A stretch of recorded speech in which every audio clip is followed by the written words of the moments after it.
শেখ হাসিনার সাথে ফোন আলাপের জুলাই সকল চক্রান্তর গোপন তথ্য ফাঁস করে দিল মুগ্ধ এবং আবু সাইদ এবং সকল শিক্ষার্থীদের হত্যার পিছনে রহস্য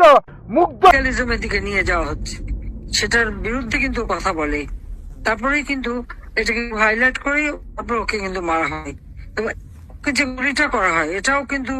খুব রহস্যজনক। আজকে ওর কথা এটা আরো স্পষ্ট হয়ে গেল, কারণ আমি কথাটা বারবার বলছি যে আবু সাইদ মুগ্ধ এদের এদের খুব পুলিশের গুলিতে যে হঠাৎ করে মারা হয়েছে তা না, এদের সুপরিকল্পিত ভাবে হত্যা করে লাশ ফেলা হয়েছে। আসসালামু আলাইকুম, আমি ইফতি। আমি বাংলাদেশ ইউনিভার্সিটি অফ প্রফেশনালের একজন আইনের স্টুডেন্ট এবং আমি মুগ্ধর সহপাঠী ছিলাম। আমি আসলে আপনার সাথে অনেকভাবে কথা বলার চেষ্টা করেছি, কিন্তু আসলে কথা বলতে পারি নাই।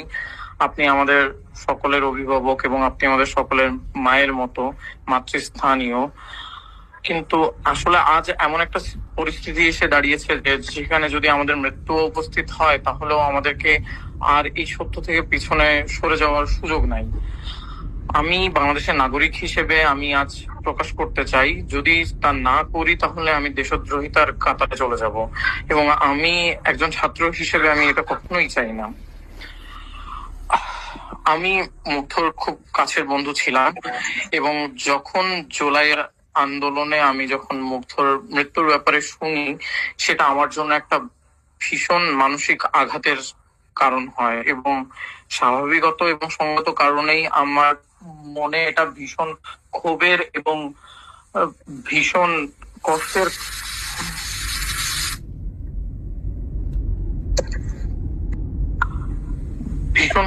এবং ভীষণ কষ্টের কারণ হয়ে দাঁড়ায়, যার ফলে আমি আসলে হিতাহিত জ্ঞানশূন্য হয়ে পড়ি এবং সেক্ষেত্রে পুলিশের প্রতি বিভিন্ন রকম ক্ষোভের সৃষ্টি হয়, যার প্রেক্ষিতে আমি বিভিন্ন রকমের পোস্ট করি এবং বিভিন্ন রকম অনলাইন কথাবার্তা বলি, যেগুলার কারণে আসলে আমার বাবা আওয়ামী লীগের সাথে দীর্ঘদিন যাবৎ জড়িত এবং আমি মুক্তিযুদ্ধ পরিবারের সন্তান। আমার চাচু মুক্তিযোদ্ধা ছিলেন এবং আমার বাবা একজন উপজেলা আওয়ামী লীগের সহসভাপতি হিসেবে অনেকগুলি বছর কাজ করেছেন। তো তারা আমার সাথে যোগাযোগ বন্ধ করে দেন এবং তারা আমার প্রতি ভীষণ রাগান্বিত হয়ে থাকেন এবং পরবর্তীতে অনেক চেষ্টার পরেও আমি আসলে তাদের থেকে সেই সেই স্থানে আর ফেরত যাইতে পারি না, যেটা আসলে একজন আমি